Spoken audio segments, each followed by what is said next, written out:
બાબરા તાલુકાના ગમા પીપળિયા ગામમાં દર મહિને શ્વાનને લાડુ 2 વાર બનાવી ખવડાવવામાં આવે છે. તેમજ ભાદરવી સોમવતી અમાસની રાત્રે શ્વાન માટે ઘઉંના લોટના તેલ અને ગોળથી ચાપડી બનાવવામાં આવી તેમજ તેમના દાતા ગામથી તૈયાર થાય છે. શ્વાન મીઠીની રસોઈ બનાવવા ઝવેરભાઈ પાનશેરિયા તેમજ ગામમાંથી ઘણા સેવાભાવી ભાઈઓ લાભ આપે છે. તેમજ રામાપીરના મંદિરની પવિત્ર ભૂમિમાં શ્વાન ભોજન બનાવવામાં આવે છે.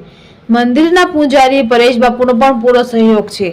તેમજ રામાપીરના મંદિરે દર વર્ષે આખો શ્રાવણ માસ બહેનોમાં તો રોજ ધૂન અને ભાવિક ભાઈઓની મંડળી પ્રભુ ઘેલા થઈ ધૂનની રમઝટ બોલાવે છે. ગમા પીપળિયા ગામમાં પવિત્ર રામાપીરના વિશાળ મંદિરમાં ખોડિયાર માતાજી, રામદેવ પીરજી તેમજ રાધે કૃષ્ણની મૂર્તિ બિરાજમાન છે તે ગામની શોભા છે. રિપોર્ટર ભાનુભાઈ પાનશેરિયા, ગમા પીપળિયા. બાબરા તાલુકાના ગામ ગમા પીપળિયા, ત્યાં ભવ્યથી ભવ્ય રામદેવજી મહારાજનું મંદિર.